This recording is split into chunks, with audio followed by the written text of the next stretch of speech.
সুপ্রিয় দর্শক, একুশে টেলিভিশনের ফ্যাক্ট চেকে আপনাদের সাদর আমন্ত্রণ জানাচ্ছি। সবাই ভালো আছেন নিশ্চয়ই। এবং আজকে আমরা যে বিষয়টি ঠিক করেছি সেটি হচ্ছে ভারতের পাকিস্তানি গুজব। আপনাদের সঙ্গে আছি আমি হারুনুর রশিদ। আজকে আমরা এই বিষয়গুলি নিয়ে কথা বলবো। আর তার আগে আপনাদের জানিয়ে রাখি আমাদের অতিথি এখানে কারা রয়েছেন। আমার ডান দিকে রয়েছেন ব্যারিস্টার মিতি সঞ্জানা, তিনি সুপ্রিম কোর্টের আইনজীবী। তারপর রয়েছেন ববি হাজ্জাজ, তিনি এনডিএমের চেয়ারম্যান। এবং আমাদের সঙ্গে অনলাইনে আছেন fact checker, senior fact checker, তিনি রিউমার স্ক্যানার বাংলাদেশের তানভীর মাহতাব আবির। আপনাদের তিনজনকেই স্বাগত জানাচ্ছি আজকের এই ফ্যাক্ট চেক অনুষ্ঠানে। দর্শক, বাংলাদেশ ভারত এখন পাকিস্তান আরেকটি প্রসঙ্গ, এজন্যই আমাদের আজকের এই শিরোনাম ভারতের পাকিস্তানি গুজব। এবং এই পাকিস্তানকে কেন্দ্র করে বাংলাদেশকে তার মধ্যে রেখে ভারতের প্রচুর গুজব হচ্ছে। তার কি উদ্দেশ্য, তার কি বিধেয়, এগুলো আমরা নিয়ে আলোচনা করব। তো তার আগে আমরা দেখে নিতে চাই সর্বশেষ একটি ভিডিও, যেখানে রয়েছেন ভারতের সেই আলোচিত সমালোচিত ময়ূখ রঞ্জন ঘোষ আর প্রধান উপদেষ্টার প্রেস সচিব শফিকুল আলম। আমরা সেটি দেখে মূলত ফ্যাক্ট চেকারের কাছে যাব। চাই, দেখুন খুব স্পেসিফিক্যালি একটা পয়েন্ট, আমরা চাই আমাদের পাশের দেশ যেন কোনোভাবে টেরর হারভার্ড না করে। আপনাদের দেশে আইএসআই থেকে শুরু করে জঙ্গি থেকে শুরু করে সবাই ঘোরাফেরা করছে বলে বলা হচ্ছে। আমি আপনার প্রস্তাব নিয়ে আপনাকেই বলছি, ঢাকা এসে করেন না, ওপেন এয়ারে করেন। আপনার তো অনেক ভক্ত শ্রোতা আছে সারা পৃথিবীতে, আমার প্রচুর ভালোবাসার লোকও ওখানে আছে যারা আপনাদের অফিসেরই খবর দেয়, সূত্র যাকে বলে স্যার। কিন্তু স্যার প্রশ্নগুলো শুনুন। আমি যেগুলো মোহাম্মদ ইউনুস সাহেবকে, আপনি দয়া করে মোহাম্মদ ইউনুস সাহেবকে প্লিজ বলবেন এই প্রশ্নের উত্তরগুলো দিতে। মানে এগুলো বাংলার মানুষ জবাব চায়। আমি পিসিআরকে বলবো জিপ ক্যামেরায় যদি দেখানো যায় জবাব চায় ইউনুস, বাংলার মানুষ জবাব চায়, এর উত্তরগুলো যদি একবার একটু আপনি দিয়ে দেন। আমি প্রশ্নগুলো পড়ে শোনাচ্ছি এই মুহূর্তে। দেখুন এই মুহূর্তে যে প্রশ্নগুলো, এবং ততক্ষণে আপনার নেটে আমরা ফিরিয়ে আনবো। এই মুহূর্তে মোহাম্মদ ইউনুস জবাব দিতে হবে আইএসআই এর সঙ্গে কোনো বৈঠক সরকারি মিলিটারির অফিসারদের বাংলাদেশে হয়েছে কিনা। আমাদের কাছে খবর আছে, সূত্রের খবর হয়েছে। আইএসআই সেন্টার কি খোলা হচ্ছে কিনা চট্টগ্রামে, একদম কোভার্ট অপারেশন করে। এই উত্তরগুলো প্লিজ আপনারা দিন। বাংলাদেশকে ভারত বিরোধী কাজের জন্য ব্যবহার করা হচ্ছে কিনা, এটা মোহাম্মদ ইউনুসের এই মুহূর্তে প্রেস সচিব আছেন, প্লিজ উত্তর দিন। বাংলাদেশে পাক গুপ্তচর ঘোরাফেরা করছে কিনা আইএসআই, কারণ এদের সাথে আমাদের সরাসরি শত্রুতা। ব্রাহ্মণবাড়িয়ায় জিহাদি ক্যাম্প চলছে কিনা। এই পাঁচটা প্রশ্নের উত্তর যদি আপনি দেন শফিকুল সাহেব প্লিজ দিন। তাহলে শফিকুল আলমের কাছে ময়ূখ রঞ্জন ঘোষ কী প্রশ্ন করলেন? বাংলাদেশকে ভারত বিরোধী কাজের জন্য ব্যবহার করা হচ্ছে কিনা, আইএসআই এর সঙ্গে কোনো বৈঠক হয়েছে কিনা প্রধান উপদেষ্টা অথবা কোনো ঊর্ধ্বতন কর্মকর্তা, চট্টগ্রামে আইএস সেন্টার খোলা হচ্ছে কিনা। এখানে একটি শব্দ ব্যবহার করা হয়েছে, সেটি যে কোভার্ট অপারেশন করে। বাংলাদেশে গুপ্তচর ঘোরাফেরা করছে কিনা পাকিস্তানি, ব্রাহ্মণবাড়িয়ায় জিহাদি ক্যাম্প হচ্ছে কিনা। আমরা এই বিষয়গুলি নিয়ে কথা বলবো। তার আগে আমাদের যে ফ্যাক্ট চেকার রয়েছেন তানভীর, এই ধরনের প্রচারণা আরও কি রয়েছে, মানে পাকিস্তানকে কেন্দ্র করে ভারতের বিরুদ্ধে প্রচারণা গুজব, যদি একটু আমাদের সংক্ষেপে বলতেন। আচ্ছা, এটা আগস্ট পরবর্তী যে সময়টা মানে আমরা দেখে এসেছি যে ভারতীয়দের একটা সম্মিলিত একটা ক্যাম্পেইন চলছিল বাংলাদেশকে নিয়ে। এটা সাম্প্রদায়িক বিষয় যেমন আছে, না সাধারণ বিষয়গুলো এর সাথে জড়িত হয়ে গেছে। তো আজকের যে টপিক আলোচনা, যে বিষয়টা পাকিস্তান কেন্দ্রিক ভারতীয়দের গুজব, তো ভারতীয় গণমাধ্যমের আমি তিনটা গুজবের যেটা খুবই গুরুত্বপূর্ণ আলোচনার মতন তিনটা বিষয়ের কথা বলতে চাই। এর ভিতরে দুটো বিষয় হচ্ছে মানে একই দিক থেকে আসা, যেটা হচ্ছে পাকিস্তানি জাহাজ, দুটি জাহাজ এসছে বাংলাদেশে, দুইবার এসছে জাহাজ। একটা হচ্ছে গত নভেম্বরে এসছে, গত ডিসেম্বরে এসছে। এই দুইটা জাহাজেই বলা হচ্ছে, ভারতীয় গণমাধ্যম গুলো এবং ভারতীয় বিভিন্ন হ্যান্ডেল, সামাজিক যোগাযোগ মাধ্যম যে হ্যান্ডেল গুলো আছে, তারা দাবি করছে যে এগুলোতে পাকিস্তানি অস্ত্র আছে এবং বিভিন্ন ধরনের গোলা বারুদ আছে, যেটা পরবর্তীতে আমরা এটা নিয়ে বিস্তারিত আলোচনা করবো। এটা হচ্ছে এই দুটো বিষয়।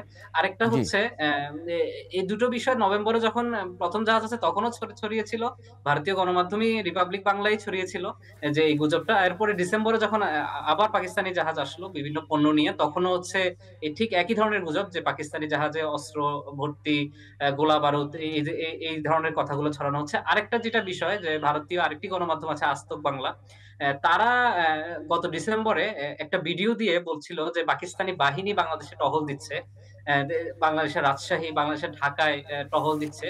পরে আমরা জানলাম যে এটা আসলে পুলিশের একটি বিশেষায়িত বাহিনী। এটা নিয়েও আমি বিস্তারিত যদি সুযোগ হয় আমি আলোচনা করব, যে কিভাবে আমরা খুঁজে বের করলাম।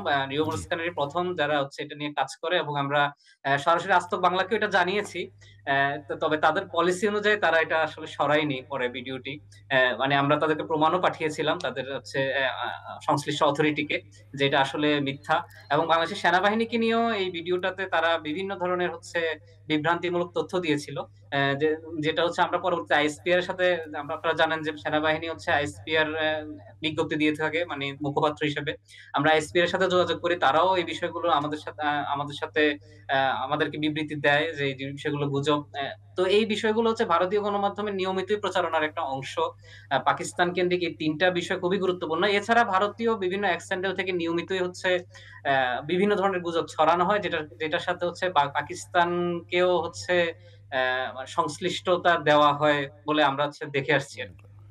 জি, ধন্যবাদ আপনাকে। আমরা আলোচনায় আসছি যে আমরা খুব স্পষ্টভাবে খেয়াল করলাম ময়ূখ রঞ্জন ঘোষের যদি বক্তব্যগুলো দেখেন, আমরা ববি হাজাজ আপনার কাছেই যাব প্রথমে। সে ময়ূখ রঞ্জন যে কথাগুলো বললেন যে আইএসআই ঘুরে বেড়ায়, ভারতীয় গুপ্তচররা, পাকিস্তানি গুপ্তচররা এখানে ঘুরে বেড়ায়, আরও রয়েছে পাকিস্তানের যিনি গোয়েন্দা প্রধান তিনি এসেছিলেন, আবার আমাদের ফ্যাক্ট চেকার যেটা বললেন পাকিস্তানি সেনাবাহিনী এখানে টহল দিচ্ছে। ববি হাজাজ, আপনি তো একজন রাজনীতিবিদ, জি, পাকিস্তানকে মাঝখানে রেখে ভারত কেন বাংলাদেশকে এভাবে ঘায়েল করতে চায়, বিশেষ করে 5ই আগস্টের পরে, যদি বলতেন। জি, আপনাকে অসংখ্য ধন্যবাদ হারুন রশিদ সাহেব আমাদেরকে আজকে আমন্ত্রণ জানাবার জন্য, এবং আপনাকে সহ আজকে আমার সাথে যারা আলোচকরা আছেন এবং 21শে টিভির পর্দায় যারা দেখবেন বা দেখছেন, সবাইকে আমার সালাম, আসসালামু আলাইকুম। দেখেন, ভারত বাংলাদেশের সম্পর্ক গত 5 মাস যে যত নিচে গেছে, এত নিচে এর আগে হয়তো খুব কম সময়ে ছিল। এবং এই সম্পর্কটা এর আগে যখন নিচে ছিল তখন সোশ্যাল মিডিয়া ছিল না, ইউটিউবের জামানা ছিল না, সবাই সব কিছু সবসময় দেখতে পারতো না। এখন সময়টা পাল্টেছে। ভারতে আপনার সরকার পরিচালনার দায়িত্বে যে দল আছে বিজেপি এক ধরনের বিশ্বাসী, এবং তারা সবসময় যেখানেই আপনার মুসলমান ধর্ম অবলম্বী আপনার একটা বড় জনগোষ্ঠী আছে বা তাদের ক্ষমতায়ন আছে, সেই জায়গাটার বিরুদ্ধে কথা বলাটা তাদের নিজেদের ভোটের কাজের কথা বলে তারা চিন্তা করেন, তো তারা ওইভাবে কাজ করেন। একই সাথে গত 15.5 বছর, মানে গত 16 বছরে 15.5 বছর শেখ হাসিনার মাধ্যমে ভারত বাংলাদেশের যেই সম্পর্কটা তারা সৃষ্টি করতে সক্ষম হয়েছিল, যেটা একটা সমতার সম্পর্ক ছিল না, এবং যেটা ভারত এবং হাসিনার সম্পর্ক ছিল, অ্যাজ অপোজ টু ভারত এবং বাংলাদেশের সম্পর্ক। এবং সেই সম্পর্কটার মাধ্যমে হাসিনা নিজেই অনেকবার বলেছে যে ভারতকে এমন সব কিছু দিয়ে দিয়েছে যে ভারত সবসময় মনে রাখবে। তো এই জায়গাগুলো আসার পর যখন হাসিনার পতন ঘটলো, তখন এই বিজেপি সরকার হয়তো মানে সহজভাবে সেটা মেনে নিতে পারেনি, আজ অবধি পারেনি। এবং একই সাথে প্রথমে বিজেপি ব্যাকড মিডিয়া, এটাকে ভারতেও কিন্তু এদের নাম আছে, এদেরকে বলে গদি মিডিয়া, ভারতেই বলে, কিন্তু মানে বিশ্বব্যাপী বাদ দেয়, ভারতের জনগণই বলে গদি মিডিয়া। তো এই গদি মিডিয়া বড়ভাবে আমাদের জুলাই আন্দোলন, অন্তর্বর্তীকালীন সরকার, এই সবগুলোকে আক্রমণ করা শুরু করলো। এবং একদম শুরুতে অগাস্টে প্রথমে তারা শুরু করলো যে আপনার হিন্দু ধর্ম অবলম্বী যারা বা মাইনরিটিদের উপরে বিশালভাবে বাংলাদেশে আক্রমণ হচ্ছে, এই প্রপাগান্ডা ছড়ানো শুরু করলো। এবং এই প্রপাগান্ডা এত শক্তভাবে ছড়াতে তারা সক্ষম হলো যে অক্টোবরের মধ্যে বা অক্টোবর নভেম্বরের মধ্যে, মানে প্রথম 3 মাসের ভিতরে মোটামুটি বিশ্বব্যাপী তারা একটা কনসেনসাস তৈরি করতে সক্ষম হলো যে বাংলাদেশে হয়তো আসলেই অনেক মাইনরিটিদের উপরে আক্রমণ হচ্ছে। মাইনরিটির উপরে আক্রমণ কখনো বাংলাদেশে হয়নি, গত 6 মাসে হয়নি, অন্য কোথাও হয় না, সেটার কথা হচ্ছে না, বাট আলাদাভাবে বড় করে মাইনরিটিদের উপরে আক্রমণ হচ্ছে। যেমন এই যে আমার মনে হয় ফ্যাক্ট চেকার, মানে আজকে এই তানভীর মাহতাব সাহেব যিনি কথা বলছেন, উনি যে অর্গানাইজেশনের সাথে আছেন, ওরাও মাঝখানে পরিষ্কার করেছিল, এবং একটা নেত্র নিউজ, একটা নিউজ আউটলেট আছে, ওরা বড় দাগে একটা পরিষ্কার করেছিল যে মাঝখানে একটা আলোচনা উঠেছিল এবং ভারতীয় গণমাধ্যমে বড়ভাবে আলোচনা উঠেছিল যে অনেক হিন্দু ধর্ম অবলম্বীদের হত্যাকাণ্ড ঘটেছে। তো এইটার সাথে নেত্র নিউজ যেটা পরিষ্কার করেছিল যে হিন্দু ধর্ম অবলম্বী তারা হতেই পারে, বা তাদের সাথে যেই ঝামেলাগুলো বা যা কিছু হয়েছে প্রত্যেকটা জিনিস জড়িত ছিল, তারা আওয়ামী লীগের নেতা ছিল এবং আওয়ামী লীগের অত্যাচারী নেতা ছিল। সেইটা হিসাবে তাদের সাথে যেই ঘটনাগুলোই ঘটেছে কিনা যেটাই হোক, সো এই পরিষ্কারগুলো করা। তো আমরা ওই জায়গাটা আসতে চাচ্ছি যে পাকিস্তানকে ইস্যু করা হচ্ছে কেন। ওকে, জি। সো প্রথম থেকে যেটা শুরু হয়েছিল, এটা কিন্তু আজকে থেকে না, এটা হাসিনা ক্ষমতায় আসার পর থেকে যেটা শুরু হয়েছিল। হাসিনার যদি আপনি 5টা বক্তব্য শুনেন, এর মধ্যে 3টার ভিতরে আইএসআইয়ের নাম আছে। তারা বারবার করে বলতে চেষ্টা করেছিল যে বাংলাদেশকে মৌলবাদী বানানো হচ্ছে, জঙ্গি বানানো হচ্ছে, এবং এই জঙ্গি বানানোর প্রক্রিয়ার সাথে আইএসআই সম্পৃক্ত। বাস্তবতা ভুলে যান। 15.5 বছর ধরে শেখ হাসিনার সরকার, তার যত মুখপাত্র ছিল সবাই এই কথাটা কিন্তু লক্ষ কোটি বার প্রত্যেকটা টেলিভিশন চ্যানেলে, প্রত্যেকটা খবরের কাগজে তারা পরিষ্কার করেছে। এর ভিতরে তারা বলতে ভুলে গেছে যে এই যে এখন এই যে আমাদের যে গুম কমিশন যেটা তৈরি হলো, এর ইতিমধ্যে 2টো রিপোর্ট দিয়েছে। গুম কমিশনের 2টো রিপোর্টে কিন্তু পরিষ্কার তারা বলেছেন যে তারা পরিষ্কার তথ্য উপাত্ত পেয়েছেন যে ভারতীয় কোনো একটা অর্গানাইজেশন বাংলাদেশের গুমের সাথে বেশ কিছু কেসেসের সাথে সম্পৃক্ত ছিল। তো কোন অর্গানাইজেশন হবে? নিশ্চয়ই ইন্টেলিজেন্স অর্গানাইজেশনই হবে। তো এটা গুম কমিশন অলরেডি, মানে সরকারি রিপোর্টে এটা পরিষ্কার হয়েছে। সো গত 16 বছর ভারতীয় ইন্টেলিজেন্স এজেন্সিগুলো যে বাংলাদেশে অ্যাক্টিভ ছিল সেটার পরিষ্কার প্রমাণ গুম কমিশনের রিপোর্ট। এগেন দেখেন, ইন্টেলিজেন্স এজেন্সি, আমার দেশের ইন্টেলিজেন্স এজেন্সির সাথে আমার আশেপাশের প্রতিবেশী দেশদের ইন্টেলিজেন্স এজেন্সির একটা সম্পৃক্ততা থাকতেই পারে, কারণ আমরা অনেক কিছুতে একসাথে কাজ করতে পারি। আমার দেশে জঙ্গিবাদ বিরোধ করতে চাই, তাহলে সেখানে আমার আশেপাশের দেশ কাদের এই ঝামেলাগুলো আছে, পাকিস্তানে এই ঝামেলা আছে, ভারতে এই ঝামেলা আছে, তাহলে তাদের আপনার ইন্টেলিজেন্স এজেন্সিগুলো এটা কীভাবে ডিল করছে সেটা নিয়ে ইতিবাচকভাবে কিন্তু আমাদের দেশে ইন্টেলিজেন্স এজেন্সি বসতেই পারে। সো আমি একবারও নেতিবাচকভাবে দেখবো না যদি বাংলাদেশের ইন্টেলিজেন্স এজেন্সি ভারতের ইন্টেলিজেন্স এজেন্সি RAWর সাথে বসে, বা পাকিস্তানি ইন্টেলিজেন্স এজেন্সি ISIর সাথে বসে, বা আপনার আমেরিকান ইন্টেলিজেন্স CIA এর সাথে বসে। কিন্তু কি কারণে বসছে, বসার মাধ্যমে তারা কি কাজে পৌঁছতে চাচ্ছে, কি রেজাল্টে পৌঁছতে যাচ্ছে, এগুলো বোঝাটা গুরুত্বপূর্ণ। কিন্তু গত 15.5 বছর যখন বারবার করে হয়েছে, আমরা দেখেছি এই যে গুম কমিশনের রিপোর্টে পরিষ্কার হয়ে গেছে, এই যে ভারতের এগেন ইন্টেলিজেন্স এজেন্সির প্রধান থেকে তারপর সে যে আপনার ন্যাশনাল সিকিউরিটি অ্যাডভাইজার হলেন দোভাল সাহেব, অজিত দোভাল সাহেবের সাথে কিন্তু বাংলাদেশের অতপ্রুতভাবে আলোচনা হয়েছে, প্রধানমন্ত্রী থেকে শুরু করে অনেকের বারবার করে এমনও আলোচনা উঠেছে এবং পরিষ্কার, মানে গণমাধ্যমে আমরা দেখেছি যে 5ই আগস্টের আগে যখন এই জুলাই আন্দোলন একদম তুঙ্গে, তখনও প্রধানমন্ত্রীর সাথে বসেছেন অজিত দোভাল সাহেব, মানে সরাসরি সম্মুখীন হয়ে বসেছেন। তো এখন এগুলো নিয়ে কি এনারা কথা বলতে পারেন না? আর এই যে ফ্যাক্ট চেকার তো পরিষ্কার করলেই ভাই আইএসআই চিফ আসেনি, বা বাংলাদেশের সাথে তাদের এখন এই ধরনের সম্পর্ক শুরু হয়নি। আগামীতে কি ধরনের সম্পর্ক কার সাথে শুরু হতে পারে সেটা পরের কথা। এখন এগুলো পুরো প্রপাগান্ডা ছড়ানো হচ্ছে, এবং প্রপাগান্ডা ছড়ানোর একটা ছোট্ট একটু ইসে করি যে ভারত দেশ হিসেবে প্রপাগান্ডাকে একটা ইন্ডাস্ট্রি হিসেবে বানিয়েছে। গত 15 বছর, আমি পরিষ্কার আপনাকে, আমি আপনার ফ্যাক্ট চেক করে এটা পরিষ্কার করে আপনাকে জানাতে পারবে, গত 15 বছরে বিশ্বব্যাপী মুসলমান বিরোধী যত সোশ্যাল মিডিয়া পোস্ট এবং যত প্রপাগান্ডা হয়েছে তার 80% উৎপত্তি ভারতের জমিনে। 80%, মানে দেখেন, মানে মুসলমান বিরোধী আমরা বলতে পারি ওয়েস্ট, মানে পাশ্চাত্যের দেশগুলো, ইসরায়েল, কিন্তু 80% প্রপাগান্ডা আসছে কিন্তু ভারতের জমিন থেকে। Interesting information barrister Miti Sanjana, যেটা বললেন অজিত দোভালের সাথে ওই সরকারের সময় যখন আলোচনা হয় তখন সমস্যা হয় না, কিন্তু মানে এখন তারা কেন আইএসআই এই রব তুলছে, আবার বলছে আইএসআই প্রধান বাংলাদেশ সফর করেছে, যেখানে আমাদের পক্ষ থেকে, সরকার পক্ষ থেকে সেটাকে রিজেক্ট করা হয়েছে, তারপরও তাদের এই প্রোপাগান্ডার আসল উদ্দেশ্য কি? ওখানকার লিডিং, আপনি যদি ইন্ডিয়ান এক্সপ্রেস ধরেন, টাইমস অফ ইন্ডিয়া, তারাই কথাগুলো বলছে কেন? জি, অ্যাজ এ হোল আমরা যদি ইন্ডিয়ার কথা বলি, India is the world champion of disinformation and misinformation. এই যে কথাটি বলছি, এটি কিন্তু আমরা বাংলাদেশের কোনো নাগরিক, কোনো সরকার বা কেউ কিন্তু এটাকে কেউ বানিয়ে কিছু বলছে না। আপনি একটু যদি এখনকার শুধু এই বছরের কথা না, আপনি আগামী 5 বছর 7 বছর আগের বিভিন্ন রিপোর্ট আপনি দেখেন, যে রিপোর্টগুলো করছে বিবিসি, রয়টার্স, আল জাজিরা এবং অন্যান্য যারা গণমাধ্যমগুলো আছে আন্তর্জাতিক, তাদের রিপোর্টে আপনি খুঁজে পাবেন যে ইন্ডিয়া একটা হটস্পট, যেখানে কিনা ফেক নিউজ, রিউমার এবং খুব সিস্টেমেটিক্যালি বিভিন্ন মিথ্যা অপপ্রচার, সেগুলোকে পরিকল্পিত মিথ্যাকে কিভাবে ছড়াতে হয় সেটি অবশ্যই তারা কিন্তু নিজেদের দেশের মধ্যেও করে। আমি কিন্তু এখন বাংলাদেশের প্রসঙ্গতে আসছি, আমি নিজের দেশেও তারা এটা করে। মাইক্রোসফটের একটা জরিপে দেখা যাচ্ছে গত বছর গ্লোবাল ইকোনমিক ফোরাম তারা একটা গ্লোবাল রিস্ক বলে একটা রিপোর্ট করেছে, যেখানে দেখা যাচ্ছে যে ইন্ডিয়ান মিডিয়াতে যা কিছু তথ্য রয়েছে, যত নিউজ রয়েছে, তার মধ্যে 60% হচ্ছে মিথ্যা, যেটা কিনা সারা পৃথিবীর যত নিউজ আছে সেখানে যদি আপনি সেটাকে দেখেন ফেক নিউজ, ডিসইনফরমেশন বলবে এটাকে, ডিসইনফরমেশন, সিস্টেম্যাটিক্যালি অপতথ্য, মিথ্যা বিভিন্ন কিছু বানিয়ে বানিয়ে সেগুলো প্রচার করা। এখন এটা আপনি বলছেন যে কি কি কারণ থাকতে পারে।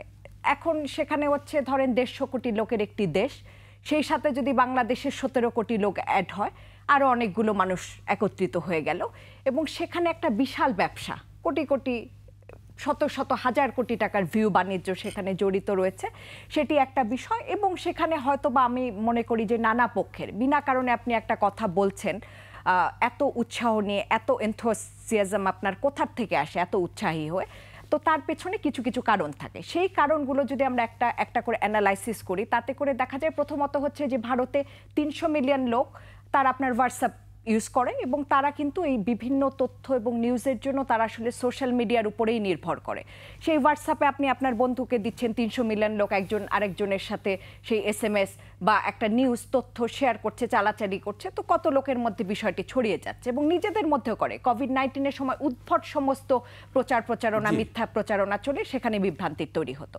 এখন যে প্রশ্নটি আপনি করলেন যে কেন করছে, সেখানে অবশ্যই তাদের একটা আভ্যন্তরীণ রাজনৈতিক কিছু কুটচাল রয়েছে, বিষয়গুলো রয়েছে। আপনি জানেন যে কিছুদিন পরেই প্রাদেশিক নির্বাচন হবে, এবং যেটি কিনা পশ্চিমবঙ্গে কখনোই বিজেপির অবস্থা ভালো না এবং সবসময় খারাপ করে আসছে। এখন দেখা যায় যে যখন তারা কোনো মুসলিম বিরোধী এই ধরনের প্রোপাগান্ডাগুলো চালায়, এই ধরনের কথাগুলো বলে, তাদের দেশের লোকজনও একেবারে ঝাঁপিয়ে পড়ে সেই নিউজটাকে করার জন্য, অ্যাবজর্ব করার জন্য, গেলার জন্য, আরও অ্যাপ্রোপ্রিয়েট কথা ওয়ার্ডটি আপনি ইউজ করলেন। এবং কাজেই সেখানে কিন্তু তাদেরকে তারা খুশি থাকছে। তো কাজে আমার যে হিন্দু ভোটার যারা আছে, আমি যে একটা হিন্দুত্ববাদের যে আমি রাজনীতি করি, সেখানে আমার হিন্দু ভোটারদেরকে অ্যাট্রাক্ট করার জন্য আমার তাদেরকে কিন্তু খুশি করতে হবে, এবং এই কথাগুলো শুনে তারা খুশি হচ্ছে।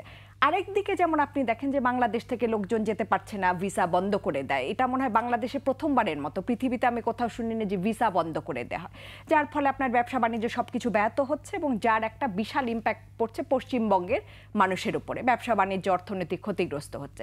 তো এতে করে কিন্তু সুবিধা যে পশ্চিমবঙ্গের মুখ্যমন্ত্রীকে কোণঠাসা করার একটা সুযোগ তাদের সেখানে রয়ে গেছে। তো এখানে বিষয়টা অনেকটাই আভ্যন্তরীণ বিষয় রয়েছে, এবং সেই সাথে সাথে আমার কাছে সবসময় মনে হয় তাদের ভিতরে একটা বাংলাদেশের সাথে কম্পিটিশন, একটা অলওয়েজ তারা নিজেদেরকে মনে করে যে তারা বিগ ব্রাদার, যেখানে আমি প্রতিবেশী রাষ্ট্র হয়ে যে শিষ্টাচার আমাকে মানা উচিত, আমি আমার পাশের বাসার লোকের সাথে কি ব্যবহার করব, সেই শিষ্টাচারের অভাব তাদের মধ্যে ঠিকই বলছিলেন। কিন্তু এই যে ব্যবসা বাণিজ্যের কথা বললেন, সেই ব্যবসা বাণিজ্যে কিন্তু এখন ভাটা পড়েছে। আমরা যদি ময়ূখ রঞ্জনের আরেকটি ছোট্ট ভিডিও ক্লিপ দেখতে পারি, সেখানে দেখব সে চায়না এবং পাকিস্তানের সাথে আমরা বাণিজ্য করলে কি সুবিধা হবে কি অসুবিধা হবে, তাদের সাথে বাণিজ্য করলে 1-to-1 আরিফ ভাই চাইলেই দিয়ে দেব, এভাবে কথা বলছেন। অর্থাৎ তাদের কিন্তু 38 থেকে আরো বেশি বাণিজ্য কিন্তু বাংলাদেশের সাথে কমে গেছে। আমরা সেই ময়ূখ রঞ্জনের ভিডিওটা দেখে পরবর্তী আলোচনায় যেতে চাই।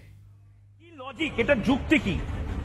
দেখুন, চায়না থেকে, চীন প্রদেশ থেকে পণ্য, মানে ভারত থেকে পণ্য নেবে না, ভারত থেকে পণ্য বয়কট করার কথা বিএনপি নেতারা বলছেন। রুহুল রিজভী সাহেব যদি দেখেন, চায়না থেকে পণ্য নিয়ে এই থাইল্যান্ড, ক্যাম্বোডিয়া হয়ে আস্তে আস্তে আস্তে আস্তে বাংলাদেশে চট্টগ্রাম ছাড়া অন্য কোথাও ঢোকে না। ভালো করে বুঝুন, 14 দিন সময় লাগে চায়না থেকে। একটা ফুল স্পিডে অত অত্যাধুনিক জাহাজেও 14 দিন মতন সময় লাগবে চায়না থেকে। আর পাকিস্তান থেকে, পাকিস্তান এখন আপনাদের ফেভারিট দেশ হয়েছে। বাংলাদেশবাসীকে বলছি, আপনাদের নয়নে, শয়নে, স্বপনে সব জায়গাতে পাকিস্তান থেকে করাচি হয়ে যদি আসতে হয় তাহলে 16 দিন লাগবে। কস্টিং তো আপনাদের বাড়বে। আর ভারত থেকে শত্রুতা করছেন, ভারতের বিরুদ্ধে শত্রুতা করছেন, ভারতকে চমকাচ্ছেন, তো ভারত থেকে কত দিন লাগবে? 2 ঘন্টা। পেট্রাপোল, বেনাপোল, এপারের দিনাজপুর, ওপারের দিনাজপুর। এই শিলিগুড়ির চিকেন স্নেক নিয়ে নেবো, নিয়ে নেবো। শিলিগুড়ির জাস্ট ওপারটা হচ্ছে বাংলাদেশ। 2 ঘন্টার মধ্যে আরিফ ভাই কি লাগবে বলুন, সাপ্লাই দিচ্ছি। ডিম লাগবে, সাপ্লাই দিচ্ছি 2 ঘন্টা। তো আমরা এটা নিয়েও আলোচনা করব, তবে আমার মনে হয় তার আগে একটা ফ্যাক্ট চেকে বিরতি নিয়ে আসছি। ফিরব অল্পক্ষণ পরেই।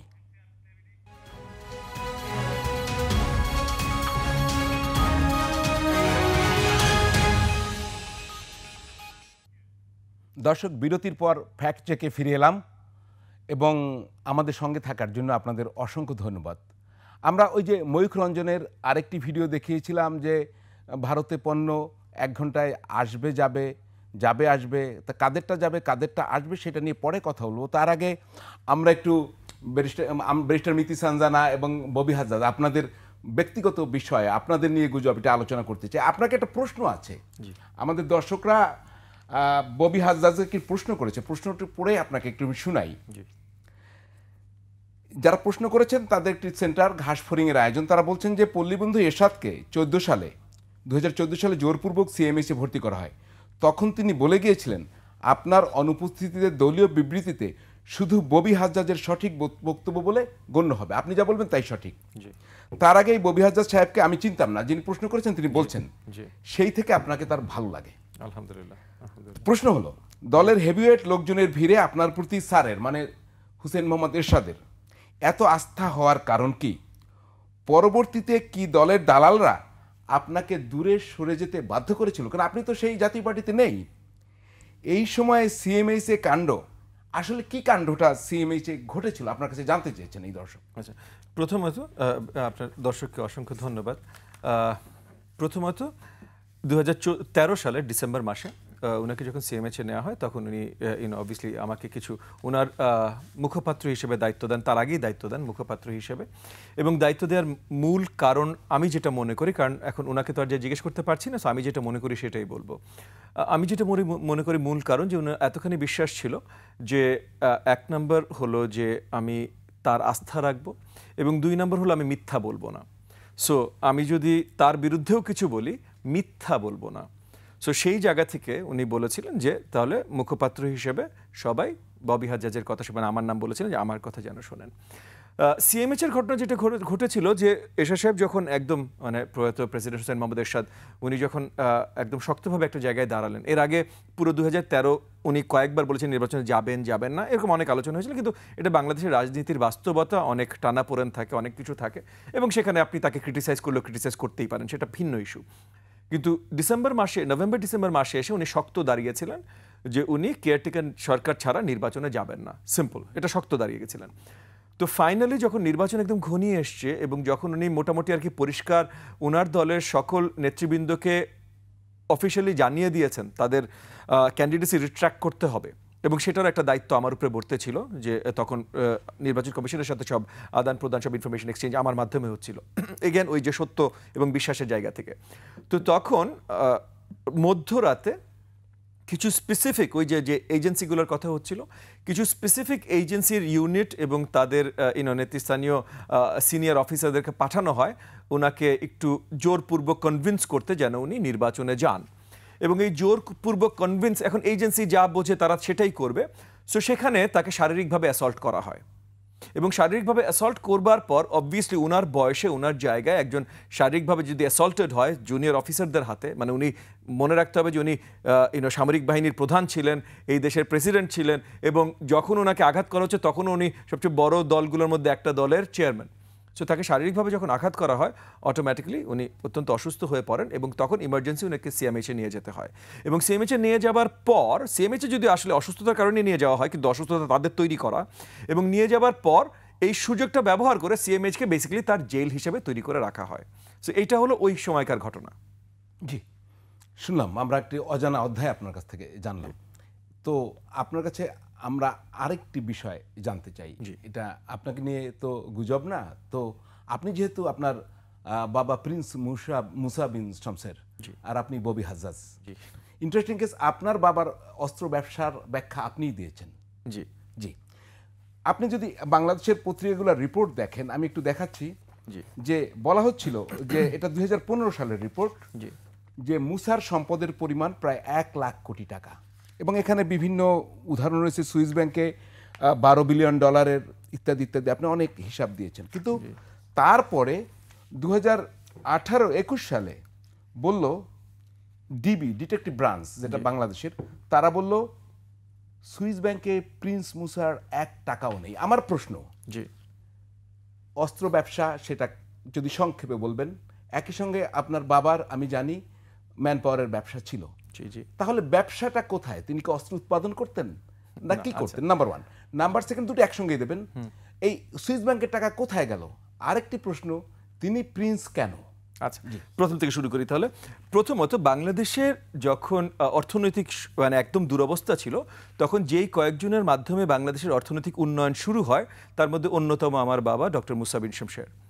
বাংলাদেশে এই যে ম্যান পাওয়ার এক্সপোর্ট, এই যে এখনো 1 কোটি বাংলাদেশের জনগণ বাইরে যে চাকরি করতে পারছেন এবং বাংলাদেশে টাকা পাঠাচ্ছেন, রেমিটেন্সের টাকা, যেটা দিয়ে আমাদের এই যে ফরেন কারেন্সি যেটা আছে, এই যে রেমিটেন্সের মাধ্যমে আসে, এটার উৎস উৎপত্তি শুরু করেছেন আমার বাবা। এবং সেই হিসেবে ম্যান পাওয়ার ব্যবসা ওনার অনেক বড় ছিল।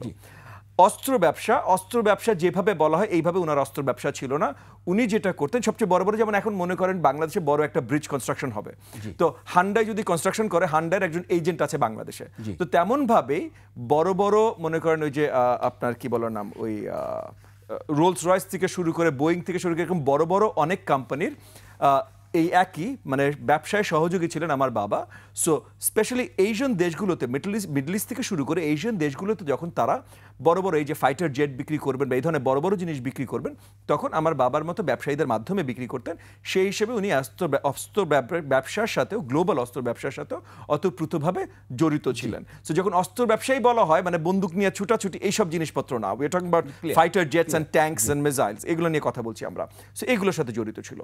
বাকি আসেন উনার প্রিন্স, উনি খুব অল্প বয়সে ব্যবসা শুরু করেন। 71 পরপরই 72 সালে উনি ব্যবসা শুরু করেন। তো ব্যবসা শুরু করার পর উনি যেহেতু বয়সে অনেক তরুণ ছিলেন, কিন্তু ওই তরুণ বয়সে উনি মিডল ইস্টের রয়্যাল ফ্যামিলিগুলোর সাথে ব্যবসায় কাজ মানে জড়িত হয়ে যান। কাতারের কথা শুনি আমরা, কাতার থেকে শুরু হয়, জি, এবং ওখান থেকে মিডল ইস্টের রয়্যাল ফ্যামিলিগুলোর সাথে ওনার একটা ভালো সম্পর্ক এবং ব্যবসায়িক সম্পর্ক শুরু হয়ে যায়। তো তখন আপনার সৌদি আরবের one of the senior princess ছিলেন প্রিন্স সুলতান, উনিও এখন পরলোক গমন করেছেন। তো প্রিন্স সুলতান ওনাকে আদর করে ডাকতেন যে আমি হলো সৌদি আরবের প্রিন্স, তুমি হলো বাংলাদেশের প্রিন্স। আচ্ছা, তো উনি আদর করে ওনাকে নামকরণ, মানে আদরের নামকরণ করেন প্রিন্স মুসা। এবং এইটা এরপর যখন প্রেসিডেন্ট হোসেন মোহাম্মদ এরশাদ প্রেসিডেন্ট হন বাংলাদেশের, ওনার সাথে আমার বাবার খুব ভালো সম্পর্ক, বন্ধুত্ব যেটাই বলেন ছিল। সো আমার বাবা প্রিন্স সুলতানের সাথে প্রেসিডেন্ট হোসেন মোহাম্মদ এরশাদের একটা ভালো সম্পর্ক গড়িয়ে দেন। এবং যেহেতু আমার বাবার মাধ্যমে এই সম্পর্কটা শুরু হয় এবং প্রিন্স সুলতান আমার বাবাকে বলেন প্রিন্স মুসা বিন শমশের, সো তখন প্রেসিডেন্ট এরশাদও শুরু করলেন বলা প্রিন্স মুসা বিন শমশের। তো এই জায়গাটা থেকে আসলে শুরু হয়, অনেকেই ওনাকে ডাকা শুরু করেন প্রিন্স মুসা বিন শমশের, এবং উনিও মজা পেতেন, আমি এটা মানা করছি না, উনি এটা শুনে মজা পেতেন। বাট এই জায়গাটা থেকে এই জিনিসটার উৎপত্তি। আর অ্যাজ ফার এজ আপনি বলছেন আমার বাবার সর্ট অফ সম্পদ সম্বন্ধে, 1 টাকাও নেই তো ডিবি তো বলছে। হ্যাঁ, দাঁড়ান, ফার্স্ট অ্যান্ড ফরমোস্ট আমার বাবার কি সম্পত্তি আছে না আছে এটার সাথে আমি কখনোই সম্পৃক্ত ছিলাম না। আপনি আমার কলেজ লাইফও যদি চেক করেন, একটা পয়েন্টের পর আমি কলেজের পড়াশোনা স্কলারশিপ দিয়ে করেছি। হ্যাঁ, সো সম্পৃক্ত ছিল। আমি বলছি না আমি আমার বাবার দেশের বাইরে, হ্যাঁ আমি দেশের বাইরে পড়াশোনা করেছি এবং কাজ বাজও আমি আমার বাবার সাথে কখনো করিনি। আমি সবসময় আলাদাভাবে আমার মতো করে কাজ করেছি। ব্যারিস্টার মিতি, আপনার কাছে আসবো। ববি হাজাজকে আরেকটা প্রশ্ন আছে। আপনি তো শেখ হাসিনা পরিবারের আত্মীয়, আবার তাদের দুর্নীতি ধরিয়ে দিয়েছেন, তো ব্যালেন্স করছেন কিভাবে? আমি কোনো ব্যালেন্স করছি না। আমি শেখ হাসিনা পরিবারের অনেক দুঃসম্পর্কের আত্মীয়। ঢাকা শহর অনেক ছোট জায়গা, সবাই সবার আত্মীয় হয়, এবং শেখ হাসিনা পরিবারের মানে তার এক ভাগ্নের সাথে, তাও মানে সেকেন্ড নেফিউর সাথে ছোটবেলার সুসম্পর্ক বা প্রেম ভালোবাসা থেকে আমার বোনের সাথে বিবাহ হয়। এটার সাথে শেখ হাসিনার রাজনীতি বা তাদের সাথে আমার কোনো সম্পর্ক নেই। এবং একদম শুরু থেকে 2013 সালেও কিন্তু শেখ হাসিনার বিরুদ্ধে দাঁড়াবার জন্যই আমাকে প্রথমে গুম করা হয়, তারপর দেশ থেকে বের করে দেওয়া হয়। সো এই যে আমার গত 15 বছরের রাজনৈতিক অভিজ্ঞতা সবকিছু শেখ হাসিনার বিরুদ্ধেই। এটার সাথে পারিবারিক সম্পর্ক কোনো সম্পর্ক নেই। শেখ হাসিনার পরিবারের সাথে আমি সম্পৃক্ত না। শেখ হাসিনার সেকেন্ড কাজিনের সন্তানের সাথে আমার বোনের বিয়ে হয়েছে। ব্যারিস্টার মিতি, আপনি তো গ্রামীণ ফোনের লুমিয়ার, মানে প্রেরণা দেন, আপনি এনলাইটেড। এটি কি আপনি প্রেরণা দেন না আর্থিক সম্পর্কে লুমিয়ার হয়েছেন তাদের? মানে কি আর বলবো হারুন ভাই, এটা আসলে এমন একটা মানে যেই লুমিয়ার যেটি আপনি বলছেন, যে বাংলাদেশের বেশ কিছু এনলাইটেন যারা, তাদের অনেককে নিয়ে অনেক বড় বড় ব্যক্তিদের মাঝে আমি যে স্থান পেয়েছি সেই জায়গাটিতে, সেজন্য আমি অত্যন্ত ধন্যবাদ জানাই তাদেরকে। তো এখানে আসলে আর্থিক কোনো সম্পর্ক নেই, বরং আমার বাসায় যখন ওনারা এসেছিলেন শুটিং করতে, প্রায় 30 জন ক্রু ছিলেন সেখানে, অসংখ্য মানুষ, সারাদিন লাইটিং, দুপুরে লাঞ্চের অ্যারেঞ্জ করতে হয়েছে, সকাল থেকে সন্ধ্যা পর্যন্ত শুটিং হয়েছে, বিকেলে চা পানি তোই হচ্ছে, কিন্তু আমার সাথে আসলে কোনো ধরনের কোনো আর্থিক লেনদেন না না না কোনো প্রশ্নই আপনি তো আসে না। সামাজিক যোগাযোগ মাধ্যমে বিচরণ করেন, টক শোতে যান, আপনার সামাজিক যোগাযোগ মাধ্যমে জীবনটা আপনার কেমন? সেখানে কি এতই স্বচ্ছন্দ না অন্য কোনো ঘটনা ঘটে? স্বাচ্ছন্দ্য ছিলাম এক সময়, কিন্তু গ্র্যাজুয়ালি আসলে মানে উইথ টাইম আমি দেখতে পেরেছি যে সব সময় ধরেন নারী হিসেবে যারা আসলে পাবলিক স্পেসে তাদের ওপিনিয়নগুলো জানায়, এক্সপ্রেস করে, অনেক ক্ষেত্রেই দেখা যায় যে খুব এক্সট্রোভার্ট আমরা যারা বা এক্সপ্রেস করি আমাদের ওপিনিয়নগুলো নানাভাবে বা কোনো একটা আইডিওলজিকে ধারণ করি, আমাদেরকে কিন্তু সবসময় নানা ধরনের আপনার বুলির শিকার হতে হয়, হ্যারাসমেন্টের শিকার হতে হয়। যেমন একটু যদি উদাহরণ দিয়ে বলতেন। হ্যাঁ, আপনি দেখেছেন যে আমার একটা বড় ছবি যায় একটি বাংলাদেশের জাতীয় দৈনিকে, আমি দীর্ঘ সময় প্রায় 10 বছরের বেশি সময় ধরে আইনি পরামর্শ দিই এবং সেটি ভীষণ পপুলার কলাম। সেই কলামটি যেদিন যায় দেখা যায় যে সেটা একদম লিড নিউজের মতো, একদম অনেক রিডারশিপ, অনেক মানুষ সেটিকে ফলো করে। তো প্রায় আমি দেখতে পাই যে আমার ছবি ব্যবহার করে আর নানান ধরনের ছবিটিকে ব্যবহার করে নানান ধরনের হয়তো একটা খুব চিজি বা খুব একটা বিভিন্ন ধরনের টাইটেল দিয়ে আমার ছবিটা ব্যবহার করা হচ্ছে। টাইটেলের সাথে আসলে আমার সেই ছবির সম্পর্ক নেই বা আমার কোনো সম্পর্ক নেই, এরকম বহুবার হয়েছে। তারপরে সেগুলো আসলে ওই প্রপার জায়গাগুলোতে অথরিটির কাছে কমপ্লেন করে আবার সেগুলো ইন্টারনেট থেকে সরাতে হয়েছে, ব্লক করতে হয়েছে। এমনও হয় দেখা যায় যে একটা ইন্টারভিউ আমি দেইনি, আমার ছবি ব্যবহার করে সেই লেখাটিকে চালিয়ে দিচ্ছে আমার নামে।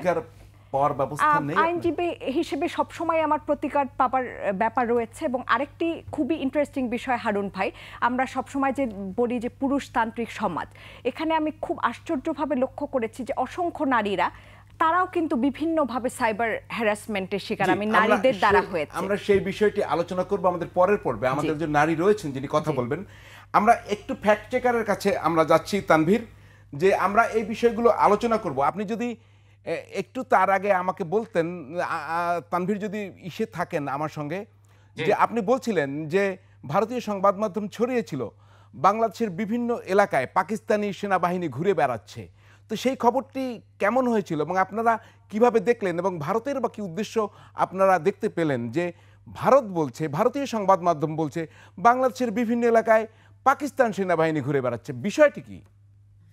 এটা আসলে গত ডিসেম্বরের ঘটনা, আমাদের নজরে আসে ডিসেম্বরেই।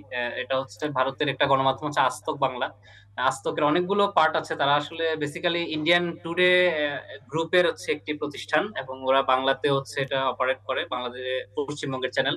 তো আজতক বাংলায় হচ্ছে এটা প্যাকেজ আকারে দেখানো হয় এই ভিডিওটা, যে ভিডিওটাতে দেখা যাচ্ছে যে একটা আদালতের একটা প্রাঙ্গণ, সেখানে কালো একটা পোশাক এবং হচ্ছে পোশাকটা কালো গায়ে আর পায়ে হচ্ছে মানে একটা নির্দিষ্ট একটি পোশাক পরে হচ্ছে কিছু যুবক মানে অস্ত্র হাতে টহল দিচ্ছে আদালত প্রাঙ্গণে।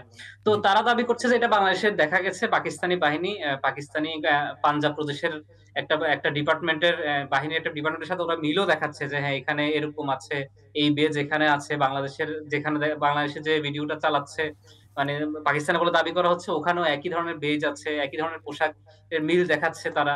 তো এটা দেখানোর পরে বাংলাদেশের কয়েকজন আইনজীবী, আপনারা হয়তো শুনে থাকবেন, নিজুম মজুমদার বলে একজন আছেন, তারও মতামত নেওয়া হয়েছে। তো উনিও একই পক্ষে মতামত দিচ্ছেন। তো আমরা এই ভিডিওটা নিয়ে কাজ করতে তিনিও কি বলছেন এটি পাকিস্তানি বাহিনী? উনিও মানে এটার পক্ষে হচ্ছে কথা বলছেন, মানে সরাসরি হ্যাঁ মানে এটার পক্ষে কথা বলে মানে তার অবস্থানটা মানে মানে পরিষ্কার করার চেষ্টা করেছেন সেভাবেই। তো আমরা এই ভিডিওটা নিয়ে কাজ করার পরে আমরা রাজশাহীতে এই ভিডিওটা ট্রেস খুঁজে পাই, যে ভিডিওটা মেনলি রাজশাহীর ছিল। আমরা স্থানীয়ভাবেও এটা নিয়ে একটা খোঁজ খবর চালাই, রাজশাহীতে আমাদের ফ্যাক্ট চেকারদের বিভিন্ন প্রতিনিধি আছেন, ওখানেও আমরা খোঁজ খবর করে পরে দেখি যে ঘটনাটা আসলে 12ই ডিসেম্বরের। এটা পাকিস্তানি কোনো বাহিনী না, এটা স্বাভাবিকভাবে পাকিস্তানি বাহিনী হওয়ার কথাও নয়। স্বাভাবিকভাবে যে কেউ চিন্তা করলো একটি স্বাধীন দেশে বাইরের কোনো বাহিনী এসে টহল দিবে, এটা আসলে এটা অপ্রাসঙ্গিক একটা ব্যাপার। তো আমরা ওটা ধরে আসলে শুরু করেছিলাম কাজ, যে আমরা ধরে নিয়েছিলাম যে এটা হয়তো পুলিশ বা অন্য কোনো বাহিনীর বিশেষায়িত কোনো হচ্ছে ইউনিট হতে পারে, যেটা হয়তো জনগণ এতটা জানে না, স্বাভাবিকভাবে না জানারই কথা। যেমন সোয়াত বলে একটা টিম আছে, যেটা হচ্ছে আমরা বা সাংবাদিকরা হয়তো জানতে পারে বা সাধারণ কিছু মানুষ যারা সচেতন তারা হয়তো জানতে পারে, পুলিশের একটা বিশ্বায়িত ইউনিট। তো এই যে বাহিনীটার ছবি তারা প্রচার করলো ভিডিওটা, এটাও একটা বিশ্বায়িত বাহিনী। এটা হচ্ছে বলা হচ্ছে ক্রাইসিস রেসপন্স ইউনিট, পুলিশের একটা বিশেষ বাহিনী, যেটাকে সংক্ষেপে লেখা হয় সিআরটি বলে। তো এটা ওদের বেইজে আমরা একটু জুম করে দেখেছি মানে ভিডিওটা, এবং তাদের গায়ের পিছনে লেখা ছিল এটা সিআরটি। তো ওটাই আমাদের প্রাথমিক একটা ক্লু ছিল যে সিআরটি আসলে বিষয়টা কি। তো এরপরে আমরা পুলিশের একটা ইউনিট খুঁজে পাই সিআরটি, একেবারে হুবহু মিল মিল পেয়েছি আমরা।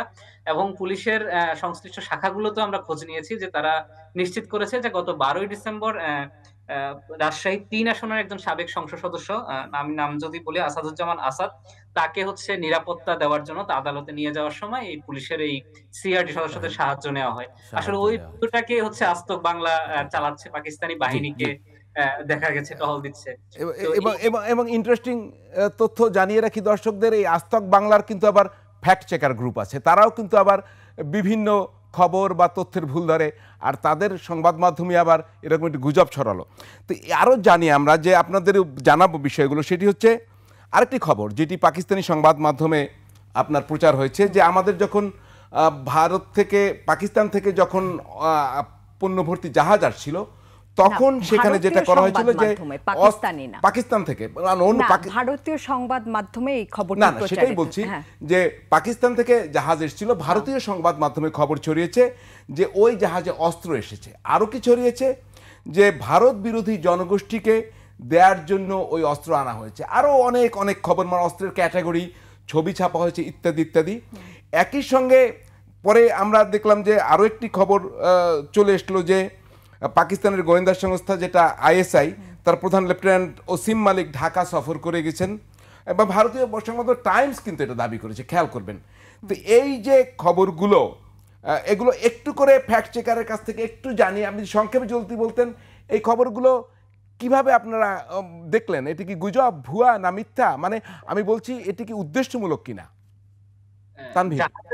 জাহাজের যে বিষয়টা, এটা আসলে বাংলাদেশে পাকিস্তানি জাহাজ বলা হচ্ছে এটা স্বাধীনতার পর প্রথম পণ্যবাহী জাহাজ এসেছে, কারণ এটা বেশ কিছু রেস্ট্রিকশন ছিল পাকিস্তানি জাহাজ আসার ক্ষেত্রে। তারপরে হচ্ছে পাকিস্তানি জাহাজ থেকে কোনো পণ্য বা পাকিস্তানি কোনো পণ্য আসলে এটা যাচাইয়ের একটা ব্যাপার ছিল এর আগে। এই যাচাইটা মানে আগে কালো মানে একটা তালিকাভুক্তির ভিতরে ছিল, এই জন্য যাচাই করতে হতো। তো এই তালিকাটাও তুলে নেওয়া হয়, উইথড্র করে নেওয়া হয়। এই জন্য আমি রিপাবলিক বাংলার কথা ধরেই বলতে চাই যে রিপাবলিক বাংলা এভাবে ছড়ায় যে পাকিস্তানি যে জাহাজটা এসছে, তো এই জাহাজটাতে যে পণ্যগুলো খালাস হয়েছে এগুলোতে যে অস্ত্র ছিল, গোলা বারুদ ছিল, এবং এগুলো কোনো চেকিং ছাড়াই মানে বন্দর থেকে খালাস করা হয়েছে। তো এখানে দুটো বিষয় হচ্ছে জানার বিষয়, একটা হচ্ছে যে জাহাজে কি ছিল আসলে। তো আমরা স্থানীয় পর্যায়ে এবং হচ্ছে কাস্টমস এর কর্মকর্তাদের সাথে কথা বলেছি, চট্টগ্রাম কাস্টমস এর, এবং তারা খুব ভালোভাবে আমাদের কাছে প্রমাণ সহ পরিষ্কার করেছে যে এখানে আসলে কোনো অস্ত্র বা গোলা বারুদ থাকা ছিল না, এবং এখানে শিল্পের কাঁচামাল বেসিক্যালি সবচেয়ে বেশি ছিল, এবং অন্যান্য পণ্যগুলো ছিল। তো এই আরো ছিল আপনার এখানে চুনাপাথর, জিপসাম, খেজুর ছিল, মার্বেল ক্লক ছিল, কপার ওয়্যার ছিল ইত্যাদি। জি বলুন। তো এটা তো ক্লিয়ার যে মানে এখানে জাহাজে কোনো অস্ত্র বা গোলাবারুদ ছিল না, কিন্তু ওই যে জিনিসটা বলা হচ্ছে যে চেকিং এর বিষয়টা, তো আমরা কাস্টমস এর কর্মকর্তার সাথে কথা বলেছি যে চেকিং এর বিষয়টা আগে যেটা আমি একটু আগে বললাম যে পাকিস্তানি পণ্যের ক্ষেত্রে কিছু রেস্ট্রিকশন ছিল, সব পণ্য যাচাই করা হতো। তো এটা অন্যান্য দেশের সাথে এখন এটাকে হচ্ছে সিমিলার করে দেওয়া হয়েছে যে অন্যান্য সব পণ্য আসলে যাচাই করাটা কঠিন একটা বন্দরের জন্য, আমাদেরকে যেভাবে মানে তারা বলেছেন। তো অন্যান্য দেশ থেকেও যে পণ্যগুলো আসে এগুলো সাধারণত সব পণ্য যাচাই করা হয় না। আমরা পরিষ্কার হলাম যে দুটো খবরই ছিল ভুয়া এবং উদ্দেশ্যমূলক। আসলে এটি আমরা ব্যাখ্যা করতে চাই এবং সঙ্গে আরও কিছু যুক্ত করতে চাই, এর টার্গেট কি, কেন কি। তার আগে আমরা বিরতিতে আবারও যেতে হবে। ফ্যাক্ট চেকে আরও একটি বিরতি নিচ্ছি দর্শক, আমাদের সঙ্গেই থাকবেন আশা করি।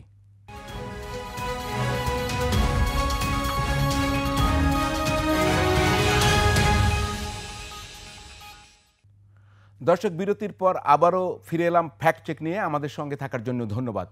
তো ব্যারিস্টার মিতি এবং ববি হাজ্জাজ, আপনারা শুনছিলেন যে ফ্যাক্ট চেকার বলছিলেন যে কিভাবে পাকিস্তানি বিভিন্ন বিষয় নিয়ে বাংলাদেশকে গুজবের মুখোমুখি করা হয়, এবং একই সঙ্গে আমরা এও জানি যে তারা নানাভাবে আমাদের এর আগে কিন্তু আবারও বলেছিল যে বাংলাদেশকে এখন একটা পাকিস্তানি হাবে পরিণত করা হচ্ছে।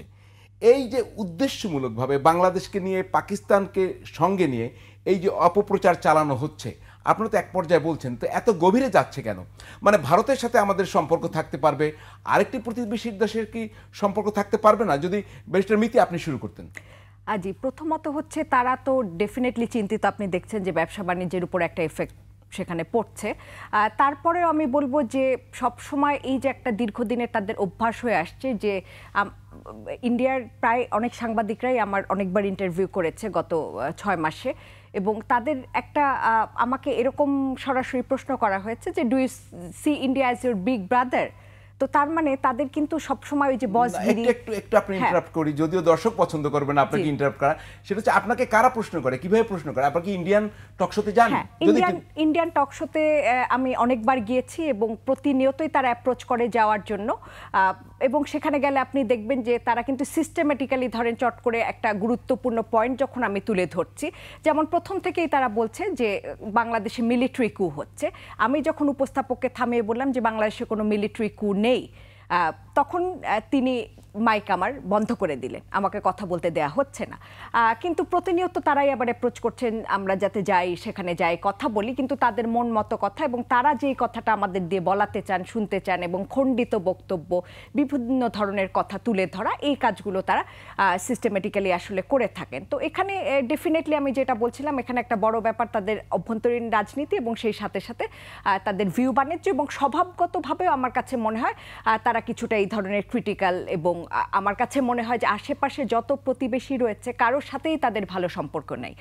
কাজে আমার কাছে স্বভাবগতভাবেই জেনারেলি মনে হয় যে একটু হিংসুটে প্রকৃতির মানুষ তারা, এবং আমি খুব অবাক হই যে দেখুন তারা আমাদের প্রতিটি বিষয়, খুঁটিনাটি বিষয় নিয়ে যেভাবে কাভারেজ তারা দিচ্ছে। ভারতে তো খুব সিস্টেমেটিক্যালি তাদের আইনকে ব্যবহার করে সংখ্যালঘু নির্যাতন সেখানে হয়। এই 3 দিন আগে আমি দেখছিলাম একটা নিউজে একটা ওপেন পাবলিক প্লেসে একজন নামাজ আদায় করছিলেন, তাকে অ্যারেস্ট করে নিয়ে যাওয়া হয়েছে। এর আগে কর্ণাটক একটা স্টেট, যেখানে কিনা একটা বিজেপি লেড স্টেট, যেখানে আপনার সুপ্রিম কোর্টের 2 জন জাজ অপোজ করছে একটা কেসে, যেখানে একটি মেয়ে প্রাইমারি স্কুলে সে হিজাব পরবে কিনা সেটা নিয়ে 2 জন জাজ অপোজ করছে। তো এই হচ্ছে যে অবস্থা, এবং আপনি দেখবেন যে ফোর্সফুল রিলিজিয়াস কনভার্সন, এই বিষয়গুলো ভারতে কিন্তু তারা প্রহিবিটেড থাকলেও তারা এই কাজগুলো করে থাকে, ধর্মান্তরিত করা জোর করে, দালিত যারা আছে তাদেরকে, খ্রিস্টানদেরকে। সো এটা সারা পৃথিবীতে সবাই জানে, এবং এইটার উপরে আপনি দেখবেন ইন্টারন্যাশনাল অনেক রিপোর্ট আছে, হিউম্যান রাইটস ওয়াচ যারা ইন্টারন্যাশনাল অর্গানাইজেশন, তারাও কিন্তু অনেকগুলো রিপোর্ট এনেছে। তো এখানে বিষয়টা হচ্ছে যে তারা বারবার এই কাজগুলো করতে চাচ্ছে, মানে একটা কন্টিনিউয়াসলি বিরক্ত করা। আমি বলবো যে শিষ্টাচার বহির্ভূত কাজ এগুলো। ভারত আমাদের একটি বড় প্রতিবেশী, এবং এই যে সম্পর্কটি, এই যে বিগ ব্রাদার কথাটা তারা যে জিজ্ঞাসা করে যে do you consider India as your big brother, না, আমরা তাদেরকে সমতা হতে পারে, বন্ধুত্ব হতে পারে, প্রতিবেশীর সাথে যে সুসম্পর্ক দরকার, কিন্তু সেটা অবশ্যই ওই বেয়াদব শিষ্টাচার বহির্ভূত এই ধরনের সম্পর্ক করা সম্ভব। ভারত থেকে কি আমাদের অস্ত্র আনতে হবে? ভারতে কি আমাদের সামরিক বাহিনী প্রশিক্ষণ নেবে? ওদের বিষয়টা কি তাই? মানে পাকিস্তানের সাথে যদি আমাদের সামরিক সম্পর্ক হয়ও, তাতে ওদের সমস্যা কেন? দেখেন, পাকিস্তানের সাথে আমাদের সামরিক সম্পর্ক হলে ভারতের একটা বড় সমস্যা, কারণ ভারত এবং পাকিস্তান একে অপরকে সামরিক কম্পিটিটর বা শত্রু হিসেবে দেখেন, এবং এটা আমাদের 47-এর পরের ইতিহাসই এরকম। সেখানে আমি ভারত বা পাকিস্তান দুটোর একটাকেও দোষারোপ করব না, তবে একটিকে যদি আপনি নজর দেন যে গত 15.5 বছর হাসিনা সরকারের সাথে ভারতের যে সম্পর্ক ছিল, সেটার মাধ্যমে ভারতের সরকার অনেক শক্ত প্রচেষ্টা করেছে যেন আমরা যত বেশি আমাদের সামরিক বাহিনীর অস্ত্রপাতি ভারত থেকে ক্রয় করি, সেটা তারা পুরোপুরিভাবে চেষ্টা করেছে, কিন্তু সেটা তারপরও বাস্তবায়ন, মানে শেখ হাসিনা সরকারের সময় বাস্তবায়ন করা সম্ভব হয়নি। আমরা এখনও আপনার সামরিক আপনার আর্মস অ্যান্ড অ্যামুনিশন সবচেয়ে বেশি চায়না থেকে নিয়ে থাকি, এবং সবচেয়ে বেশি চায়না থেকে নিয়ে থাকি, পাকিস্তানের একটা বড় অংশে চায়না থেকে নিয়ে থাকে। সো সেই জায়গায় হয়তো আমাদের আর্মস অ্যান্ড অ্যামুনিশনের যদি সিমিলারিটি থাকে, এখন যেমন মনে করেন রাশিয়াতে যেমন দেখছেন যে রাশিয়া যাদের কাছে অস্ত্র গত 30 বছর বিক্রি করেছে, অনেকের কাছ থেকে ওই অস্ত্রগুলো আবার ফিরে কিনে নিচ্ছে। কেন? কারণ তাদের প্রোডাকশন ক্যাপাসিটি কমে গেছে, এবং তাদের বন্দুকের গুলি তো ওই সাইজেরই গুলি, তো তারা যাদের কাছে বন্দুক এবং গুলি বিক্রি করেছে তাদের কাছ থেকে ফেরত নিয়ে আসছে। সো আগামীতে আমি আশা করি আমাদের কখনো প্রয়োজন হবে না, বাট যদি প্রয়োজন পড়ে তাহলে কিনতে কিন্তু আমাদের পাকিস্তানের কাছে যেতে হতে পারে, ভারতের কাছে যেয়ে কিন্তু আমাদের লাভ হবে না। উদ্দেশ্য একদমই পরিষ্কার, কেন ভারত এই প্রচারণা করছে পাকিস্তানকে কেন্দ্র করে বাংলাদেশের উপরে। তবে আমরা আরো একটি বিষয় দেখতে চাই। আমি এক নারীর গল্প আপনাদের শোনাবো, যিনি তার বিবাহিত জীবন ভেঙে গেছে, তার গর্ভের ভ্রূণ হত্যা করতে চেয়েছিল, তিনি রাজি হননি। সেই শিশু পৃথিবীর মুখ দেখেছে, চেষ্টা করা হয়েছিল মায়ের পেটে লাথি মেরে তাকে হত্যা করার, কিন্তু তিনি সংসার ছেড়েছেন, সন্তান ছাড়েননি। এখন তার যখন ডিভোর্স হয়ে গেছে, এখন তাকে নানাভাবে সামাজিক মাধ্যমে সেই প্রাক্তন স্বামী হয়রানি করছে। আমরা একটি ভিডিও ক্লিপে তার বক্তব্য জেনে আসি, তার নাম প্রকাশ করলাম না, তারপরে আমরা এই দুই আলোচকের সঙ্গে নিশ্চয়ই আলাপ করব। বিয়ের পর থেকেই আমার সাবেক স্বামী, সে সরকারি চাকরির খাতিরে সে ঢাকার বাইরে পোস্টিংয়ে থাকতো এবং আমি পড়াশোনার খাতিরে আমি ঢাকায় আমার বাবার বাসায় থাকতাম। তো আমার সাবেক স্বামী সে বলতো যে আমরা যেহেতু দূরে থাকি, মাসের পর মাস দূরে থাকতে হয় তোমার থেকে আমি কিছু ছবি, ঘনিষ্ঠ কিছু ভিডিও আমি নিতে চাই, যেন আমার তোমাকে মনে পড়লে আমি যেন দেখতে পারি। এরপর সে আমার সংসার জীবনেই মাঝে মাঝে সে হুমকি দিত যে এটা করছো, আমি কিন্তু তোমার নুট ছবি ইন্টারনেটে ছড়িয়ে দিব, ফেসবুকে ছড়িয়ে দিব। আমরা যখন ঘনিষ্ঠ অবস্থায় যে ভিডিওগুলো সে করেছিল বা যে ঘনিষ্ঠ ছবিগুলো তার সাথে আমার ছিল, সে আমাকে বলতো যে এই তার জায়গায়, মানে আমার সাবেক স্বামীর ছবির জায়গায় মুখটা সে অন্য ছেলের মুখ লাগিয়ে সে ইন্টারনেটে ছড়িয়ে দিতে। এটা সে আমাকে ফেসবুকে সে ছবিগুলো পাঠিয়ে আমাকে হুমকি দিত। সে এআই ব্যবহার করে সে তার জায়গায় অন্য একটা ছেলের ছবি দিয়ে সে আমাকে আমার নাম বদনাম করবে, আমার চরিত্র। জি, আমরা শুনলাম এই নারীর কথা, এবং তার হাজব্যান্ড, এক্স হাজব্যান্ড কিন্তু একজন ঊর্ধ্বতন পুলিশ কর্মকর্তা। আমরা খুব সংক্ষেপে ব্যারিস্টার মিতি আপনার কাছে জানতে চাই, এই নারীর জীবনে যে দুর্বিষহ অবস্থা নিয়ে আসা হয়েছে এই এখনকার সামাজিক যোগাযোগ মাধ্যম বা এই ডিজিটাল প্ল্যাটফর্ম ব্যবহার করে, তাহলে প্রতিকার কোথায় আপনি যদি একটু বলতেন। দেখুন, সামাজিক যোগাযোগ মাধ্যমে যত মানুষ আসলে ইন্টারনেটে বুলিংয়ের শিকার হয় বা হ্যারাসমেন্ট, এই ধরনের সাইবার ক্রাইমের শিকার হয়, তার মধ্যে 87% হচ্ছে নারী। এবং আপনি যদি কনভিকশন রেট দেখেন, যে গত এত বছরে যা মামলা হয়েছে, কনভিকশন রেট মাত্র 3%। তার মানে 97% যারা রয়েছে পারপিট্রেটার বা অভিযুক্ত ব্যক্তি, তারা কিন্তু ছাড়া পেয়ে যাচ্ছে। তো সেই ক্ষেত্রে প্রথমে আমি বলবো যে prevention is better then cure. অনলাইনে না জেনে না বুঝে বা এই ধরনের যে ছবিগুলো, আমরা কিন্তু সবসময় বলি কোনো ধরনের কোনো ছবি আপনি যাই কিছু দিন না কেন, সেটি কিন্তু কোনো না কোনোভাবে সাইবার স্পেসে থেকে যাবে। কাজেই যেই ছবি মনে হচ্ছে যে সেটি একটি সংবেদনশীল কোনো ছবি, সেটি কোনো অবস্থাতেই কিন্তু সাইবার স্পেসে কোনো অবস্থাতেই কোনো আপনজন, প্রিয়জন কারোর সাথেই শেয়ার করা চলবে না। তারপরে তো অবশ্যই আইন রয়েছে, প্রতিকার রয়েছে, এবং আমরা তো কন্টিনিউয়াসলি সেই যুদ্ধটি করে যাচ্ছি যে যাতে করে নারীদের সেই সুরক্ষা। আপনার কাছে একই প্রশ্ন, তবে আরেকটি ঘটনা একটু বলে নি। জানেন যে একটি অপহৃত মেয়ে সুভা, যার নাম, তাকে উদ্ধার করা হয়েছে। সে তো 11 বছর বয়সী, কিন্তু আমাদের সংবাদ মাধ্যম, অধিকাংশ সংবাদ মাধ্যম এই মেয়েটির ছবি ব্যাপক হারে ছড়িয়ে দিয়েছে। একটি 11 বছরের মেয়ে, সে যেভাবেই অপহৃত হোক না কেন, যেভাবেই উদ্ধার হোক না কেন, তার তো নিজস্ব কোনো মতামত নেই। এই সংবাদ মাধ্যমের ব্যাপারে ববি হাজদাদ আপনি কি বলবেন? এই মেয়ের ছবি ছড়িয়ে দেওয়া হচ্ছে। জি, এখানে আসলে এটা খুব কমপ্লিকেটেড ইস্যু, এবং এটা খুব কমপ্লিকেটেড লিগাল এবং মোরাল একটা ইস্যু। তবে যেহেতু আমি আইনজীবী না এবং লিগাল আর্গুমেন্টে যাওয়ার আমার প্রয়োজনও নেই, আমি মোরাল জায়গা থেকে একটা জিনিস বলতে পারি যে যখন অরিজিনালি এই বাচ্চাটার ছবি ছড়ানো শুরু হয়, তখন সেটা গুড ইন্টেন্ট থেকে শুরু হয়, যে তার ছবিটা দিয়ে যদি ছড়াতে পারে তাহলে সম্ভাবনা বেড়ে যায় যে কেউ বাচ্চাটাকে কোথাও দেখলে খুঁজে পেতে পারে, মানে তার বাবা মার কাছে ফিরিয়ে দিতে পারে। আপনি যদি ছবি ছাড়া বলেন যে এই ধরনের একটা জামা পরে, এই রঙের একটা জামা পরে কেউ হারিয়ে গেছে, তাহলে এটা খুঁজে পাওয়া অলমোস্ট অসম্ভব। সো ওই ইন্টেন্টের জায়গা থেকে আমরা এটাকে হয়তো ক্ষমা দৃষ্টিতে দেখতে পারি বা এটাকে আমরা ভালো বলতে পারি, কিন্তু এটার প্রপার লিগ্যাল আর্গুমেন্ট, আর উদ্দেশ্য খারাপ হলে তো আলাদা কথা। আমরা একদমই আর সময় নিতে পারছি না। ধন্যবাদ ব্যারিস্টার মিতি সঞ্জনা, ধন্যবাদ ববি হাজদাদ, ধন্যবাদ ফ্যাক্ট চেকার তানভীর। দর্শক, ফ্যাক্ট চেকে আজকে বিদায় নিচ্ছি। প্রতি মঙ্গলবার রাত 10টায় আপনাদের সঙ্গে এই ফ্যাক্ট চেক নিয়ে হাজির হব আমি, হারুন রশিদ। ভালো থাকবেন সবাই। শুভেচ্ছা সবাইকে, নিরন্তর ঝর্ণাধারায়।